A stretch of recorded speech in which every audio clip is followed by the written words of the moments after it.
Hello everyone, आप सबका हमारे चैनल ब्रेन क्लासेस में स्वागत है। आज हम पढ़ेंगे role of nurse in ECT. Okay, तो ईसीटी के बारे में अपन कंटिन्यू पढ़ रहे थे। ईसीटी के बारे में अपन ने देखा ईसीटी प्रोसीजर क्या होता है, ठीक है, ईसीटी की जनरल कंडीशंस क्या होती है, ईसीटी क्या होता है, ये सब अपन पहले पढ़ चुके हैं, ठीक है। इसके पहले से 2 वीडियो है। तो आज अपन पढ़ेंगे role of nurse in ECT की। ईसीटी के अंदर एक नर्सिंग स्टाफ की क्या क्या रिस्पॉन्सिबिलिटीज़ होती है, ओके, एक नर्स की क्या क्या रिस्पॉन्सिबिलिटी होती है ईसीटी के टाइम पे, ओके। तो ईसीटी की जो रेस्पॉन्सिबिलिटी है, तो नर्स इसमें 3 तरीके से अपनी रेस्पॉन्सिबिलिटी शो करती है। First, pre ECT care, okay, during ECT care and post ECT care. यानी कि जब पेशेंट को ईसीटी देते हैं, ठीक है, ईसीटी देते हैं तो उससे पहले की केयर, ईसीटी के टाइम की केयर और ईसीटी के बाद जो केयर प्रोवाइड करवाई जाती है, इस इन तीनों के अंदर एक नर्स की रेस्पॉन्सिबिलिटीज़ होती है। तो इन तीनों रेस्पॉन्सिबिलिटी को अपन 1 बाय 1 आज की वीडियो में पढ़ने वाले। तो पहले है before, okay, nurses responsibility before ECT procedure, कि ईसीटी प्रोसीजर से पहले एक नर्स की क्या क्या रेस्पॉन्सिबिलिटी होती है। तो यहाँ पे काफ़ी सारी रेस्पॉन्सिबिलिटी बताई गई है, तो अपन 1 बाय 1 पढ़ते हैं एक एक के बारे में। ओके, पहला है, सबसे पहले क्या करना होता है, कंसेंट फॉर्म सिग्नेचर करवाना होता है। ओके, एक कंसेंट फॉर्म होता है, एक लीगल, ये जो फॉर्म होता है लीगल होता है, जो कि पेशेंट या फिर उसके फैमिली मेम्बर से साइन करवाने होते हैं। तो इसके लिए 2 कंडीशन रखी गई है। अगर पेशेंट साइकोटिक हो, ओके, अगर पेशेंट साइकोटिक हो तो कंसेंट फॉर्म सिर्फ उसके फैमिली मेम्बर से साइन करवाए जाते हैं। अगर पेशेंट न्यूरोटिक और, ठीक है, न्यूरोटिक हो तो पेशेंट और उसके फैमिली मेम्बर दोनों साइन करवाए जाते हैं।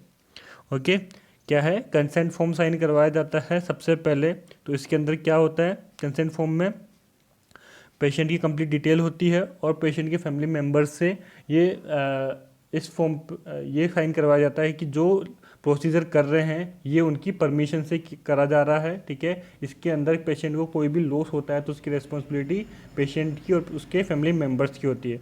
तो इसके अंदर 2 कंडीशन है, फर्स्ट है साइकोटिक एंड सेकंड न्यूरोटिक। अगर पेशेंट साइकोटिक है तो उसके फैमिली मेम्बर से सिग्नेचर करवाए जाते हैं, और पेशेंट न्यूरोटिक है तो उसके फैमिली मेम्बर और पेशेंट दोनों साइन करवाए जाते हैं। तो बात करते हैं कि साइकोटिक का मतलब क्या होता है। साइकोटिक का मतलब होता है अगर पेशेंट के अंदर इनसाइट एब्सेंट है, ओके, इनसाइट एब्सेंट है। इनसाइट के बारे में अपन पहले पढ़ चुके हैं। इनसाइट, ओके, इनसाइट क्या होता है, पेशेंट खुद की जो इलनेस है उसके बारे में अगर अवेयर है तो उसे क्या कहते हैं, इनसाइट प्रेजेंट। अगर एब्सेंट है तो इनसाइड पेशेंट उस अपनी इलनेस के बारे में अवेयर नहीं है। अगर पेशेंट साइकोटिक पेशेंट है तो उसके अंदर अवेयरनेस नहीं है उसकी बीमारी से लेके कि उसको कौन सी डिजीज हो रखी है, ठीक है। तो इस कंडीशन में क्या करेंगे, उसके फैमिली मेम्बर्स से कंसेंट फॉर्म साइन करवा जाता है। और न्यूरोटिक कंडीशन में क्या होता है, पेशेंट के अंदर इनसाइड प्रेजेंट होता है। तो पेशेंट के अंदर इनसाइड प्रेजेंट होने की वजह से पेशेंट के फैमिली मेम्बर और पेशेंट दोनों से इसमें सिग्नेचर करवाए जाते हैं। ओके, सेकंड है उसके अपन वाइटल्स चेक करेंगे। ओके, वाइटल्स आपको पता ही है, एक बेसलाइन डाटा प्रोवाइड करवाता है एक पेशेंट का, तो वाइटल्स चेक करेंगे।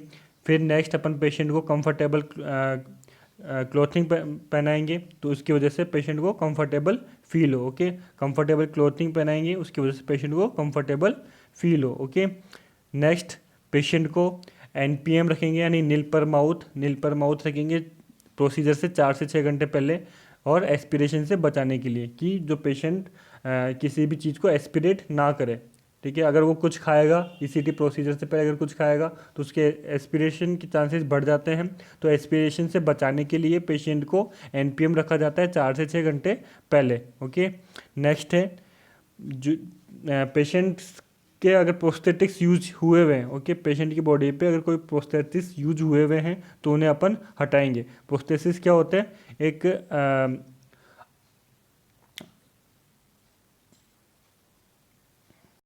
आर्टिफिशियल इक्विपमेंट्स होते हैं, ठीक है, जैसे कि आपके ग्लासेज हो गए, ओके, हियरिंग एड्स है, कॉन्टेक्ट लेंस है, डेंचर है, ओके, ये सारे क्या होते हैं, एक प्रोस्थेसिस के अंदर आते हैं। तो ईसीटी के टाइम पे इन सबसे इंटरप्शन ना हो, इन सबसे दिक्कत ना हो, तो इन सबसे बचाने के लिए प्रोस्थेसिस का यूज करते हैं, सॉरी, प्रोस्थेसिस को हटाया जाता है। तो प्रोस्थेसिस क्या है, एक जैसे इसमें डेंचर है, तो डेंचर क्या होते हैं, एक जो अपने नकली दांत होते हैं, ओके, नकली दांत होते हैं, अगर किसी पेशेंट के नकली दांत लगे हुए हैं तो इनको हटाया जाता है। किसी ने ग्लासेस है, ओके, ग्लासेस किसी के लगे हुए हैं तो उसके ग्लासेस हटाए जाते हैं। कॉन्टेक्ट लेंस, अगर आंखों के अंदर कॉन्टेक्ट लेंस लगे हुए हैं तो उनकी आंखों से कॉन्टेक्ट लेंस को हटाया जाता है। हियरिंग एड्स, अगर किसी पेशेंट की हियरिंग एड्स यानी कि जो सुनने की मशीन आती है अगर वो पहन रखी है तो ये सब उससे हटाया जाता है। तो ये सब हटाते क्यों है, क्योंकि ईसीटी के टाइम पे कोई भी दिक्कत ना हो, इंटरप्शन ना हो, इन सबसे बचाने के लिए प्रोस्थेसिस को हटाया जाता है। नेक्स्ट अपने हेयर्स, ठीक है, हेयर्स को क्लीन करते हैं। हेयर्स को क्लीन क्यों करते हैं, ओके, हेयर्स के अंदर अगर ऑयल है, ठीक है, ऑयल है उसके है उन्हें क्लीन करते हैं।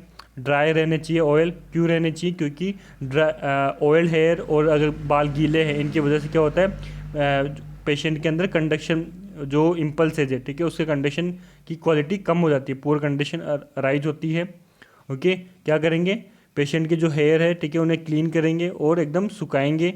और ऑयल, जो ऑयल होता है, ठीक है, जो ऑयल होता है वो क्या करता है, उस ऑयल की वजह से जो इलेक्ट्रिक इम्पल्स होती है उसकी कंडीशन एकदम पुअर हो जाती है। इससे बचाने के लिए पेशेंट के जो बाल होते हैं उन्हें ड्राई किया जाता है।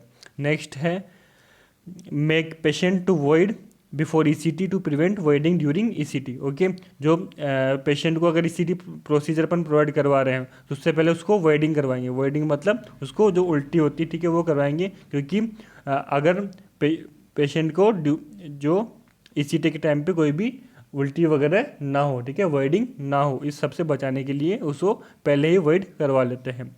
नेक्स्ट है जो पेशेंट है, ठीक है, पेशेंट और पेशेंट के फैमिली मेम्बर्स है उन सबको ईसीटी टीचिंग के बारे में बताते हैं। ईसीटी जो प्रोसीजर है, ठीक है, उसके बारे में बताया जाता है। ईसीटी टीचिंग प्रोवाइड करवाई जाती है। क्यों करवाई जाती है, क्योंकि ईसीटी के बारे में उन्हें पूरा नॉलेज हो कि ईसीटी होती क्या है और इससे इसके क्या क्या फ़ायदे हैं, ठीक है, ये सब अपन को पेशेंट को, पेशेंट के फैमिली मेम्बर्स को बताना होता है। नेक्स्ट है पेशेंट और को उसके जो ईसीटी प्रोसीजर रूम है उसमें शिफ्ट किया जाता है। ओके, तो ये सारे जो नर्सेज की रेस्पॉन्सिबिलिटी कौन सी है उसकी, बिफोर ईसीटी प्रोसीजर। ओके, ये सारे की सारी रेस्पॉन्सिबिलिटी बिफोर ईसीटी प्रोसीजर है। तो क्या क्या रेस्पॉन्सिबिलिटी होती है नर्स की बिफोर ईसीटी प्रोसीजर, कि कंसेंट फॉर्म सिग्नेचर करवाना होता है, वाइटल साइन लेने होते हैं, कंफर्टेबल क्लोथिंग पहनानी होती है, एनपीएम रखना होता है और प्रोस्थेसिस को रिमूव करना होता है, हेयर्स को क्लीन करना होता है। ओके, नेक्स्ट वॉइडिंग करवानी होती है और ईसीटी टीचिंग प्रोवाइड करवानी होती है और पेशेंट को ईसीटी रूम में शिफ्ट करना होता है। तो ये सारी की सारी रेस्पॉन्सिबिलिटी अपनी प्री ईसीटी रेस्पॉन्सिबिलिटी है। अब अपन देखेंगे ड्यूरिंग ईसीटी। ओके, कि ईसीटी के टाइम पे एक नर्सिस की क्या क्या रेस्पॉन्सिबिलिटी होती है।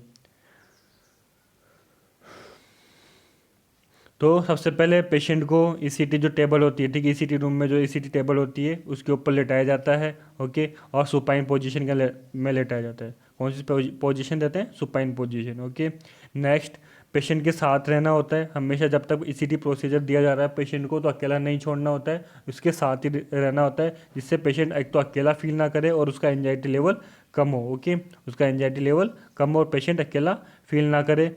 नेक्स्ट पेशेंट को ईईजी इलेक्ट्रोएंसेफेलोग्राम, जिसके बारे में अपन ने लास्ट वीडियो में पढ़ा था। ओके, इलेक्ट्रोएंसेफेलोग्राम इलेक्ट्रोड्स लगाते हैं उसके ब्रेन की एक्टिविटी को चेक करने के लिए। सीजर के टाइम पे उसकी ब्रेन की एक्टिविटी को चेक करने के लिए ईईजी इलेक्ट्रोड्स लगाया जाता है, इलेक्ट्रोएंसेफेलोग्राम।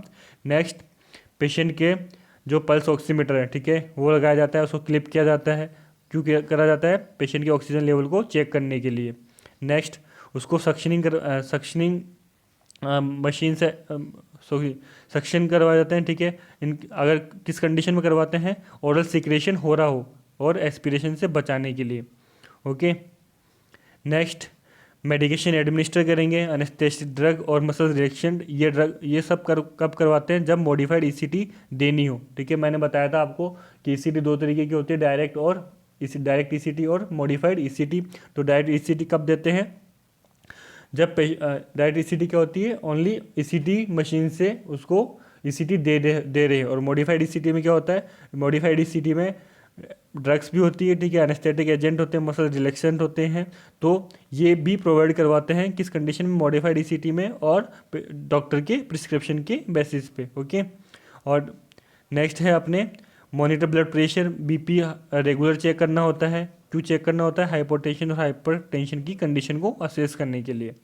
नेक्स्ट पेशेंट की जो माउथ है उसके अंदर टंग बाइट अपन प्लेस करेंगे। टंग बाइट के बारे में मैंने कल बताया था आपको, ठीक है, लास्ट वीडियो में बताया था। टंग बाइट क्या होता है, अपने पेशेंट के टंग्स के बीच में उसे लगाया जाता है। ओके, नेक्स्ट है मॉनिटर एंड रिकॉर्ड वाइटल्स, ठीक है, सॉरी वोल्टेज, वाइटल नहीं वोल्टेज। ओके, तो वोल्टेज और इलेक्ट्रिक करंट्स को चेक करते रहना चाहिए हमेशा। और लास्ट में डॉक्यूमेंटेशन, जितना भी ईसीटी के टाइम पे जो प्रोसीजर हुआ है उसे डॉक्यूमेंट करना होता है। ओके, तो ये सारी अपनी nurses responsibility during ECT care क्या क्या है, ठीक है। पेशेंट को अपन को सबसे पहले ईसीटी रूम में लेके आना है और उसको ईसीटी टेबल पे लेटाना है, और कौन सी पोजीशन देनी है, सुपाइन पोजीशन देनी है।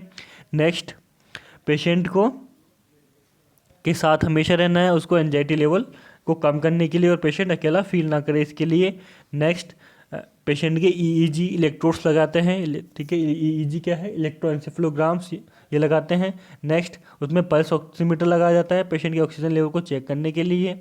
नेक्स्ट, पेशेंट में सक्शनिंग, ठीक है, सक्शनिंग करवाते हैं ओरल सिक्रेशन से बचाने के लिए। एडमिनिस्टर मेडिकेशन, अनेस्थेटिक ड्रग्स और मसल रिलैक्सेशन दिए जाते हैं डॉक्टर के ऑर्डर पे और मॉडिफाइड ईसीटी के केस में। Next, monitor blood pressure, patient का बीपी चेक किया जाता है हाइपोटेंशन और हाइपरटेंशन की कंडीशन को आइडेंटिफाई करने के लिए। नेक्स्ट, पेशेंट में टंग बाइट लगाई जाती है, ठीक है। नेक्स्ट, क्या करेंगे, उसके वोल्टेज को रिकॉर्ड करेंगे, इलेक्ट्रिक करंट को रिकॉर्ड करेंगे। नेक्स्ट क्या है, उसके इंट्रा ईसीटी चेकलिस्ट ये को फॉलो करेंगे, ठीक है, डॉक्यूमेंटेशन को कंप्लीट करेंगे। लास्ट में आया अपने nurses responsibility after ECT procedure. Okay, कि बाद में ईसीटी प्रोसीजर के सबसे बाद में क्या करना है। जब अपन ने ईसीटी दे दी है पेशेंट को तो उसके बाद क्या करना है। तो सबसे पहले पेशेंट को अपन एक रिकवरी रूम में लेके आएंगे, ठीक है। पेशेंट को रिकवरी रूम में लेके आएंगे पेशेंट की कंडीशन को ऑब्जर्व करने के लिए। ओके, उसको नेक्स्ट उसको ऑक्सीजन लेवल को चेक करेंगे, उसके, ठीक है, ऑक्सीजन लेवल को चेक करेंगे पेशेंट के। नेक्स्ट, वाइटल साइन चेक करेंगे, ठीक है। फिर पेशेंट के अपन क्या करेंगे, रीओरिएंटेशन करेंगे, पेशेंट का रीओरिएंटेशन करेंगे उसकी मेमोरी लेवल को चेक करने के लिए। रीओरिएंटेशन क्या होता है, उसका नाम पता, वो काम पर है, ठीक है, उसके फैमिली मेम्बर्स के नाम पूछते हैं, उसके फ्रेंड्स वगैरह, उसका थोड़ी सी पास हिस्ट्री, ये सब पूछी जाती है पेशेंट से। ओके, कि उसकी मेमोरी लॉस हुई या नहीं हुई। ओके, सॉरी, वैसे सबसे ज़्यादा चांसेस होते हैं मेमोरी लॉस होने की ईसीटी के अंदर, तो इसलिए रीओरिएंटेशन करा जाता है। Next, put the side rails of the bed to prevent falls, ठीक है, साइड रेल्स लगा देंगे पेशेंट को गिरने से बचाने के लिए। और फिर पेशेंट को 2 आवर तक एनपीओ रखेंगे, नील पर ऑरल, ठीक है, नील पर माउथ की तरह, यानी कि पेशेंट को एकदम खाली पेट रखा जाता है। ओके, नेक्स्ट, अगर उसको फिर बाद में सॉफ्ट डाइट के लिए इंट्रोड्यूस किया जाता है और मोस्टली उसको ओरल फ्लूइड दिया जाता है पेशेंट को। Next, assess the memory impairment to rule out amnesia as complication of ECT. Next, वही पेशेंट की मेमोरी लेवल को चेक करेंगे, ठीक है, उसके जो ईसीटी के जो कॉम्प्लिकेशंस है उन्हें चेक किया जाता है कि पेशेंट की जो मेमोरी लेवल है, ठीक है, वो कैसा है, यानी कि एमनेशिया, यानी कि जो उसकी मेमोरी है वो वीक तो नहीं हो गई है, ये सब चेक किया जाता है। नेक्स्ट, जितना भी प्रोसीजर है, ठीक है, उसको डॉक्यूमेंट किया जाता है। ओके, तो ये सब सारी रेस्पॉन्सिबिलिटी कौन सी है आफ्टर ईसीटी। ओके, तो तीनों तरीके की रेस्पॉन्सिबिलिटी हो गई, in before ECT, during ECT and after ECT. तो तीनों के अंदर नर्स की एक रेस्पॉन्सिबिलिटी होती है, तो इस तरीके से नर्स की रेस्पॉन्सिबिलिटी कंप्लीट होती है। Okay, thank you for watching the video.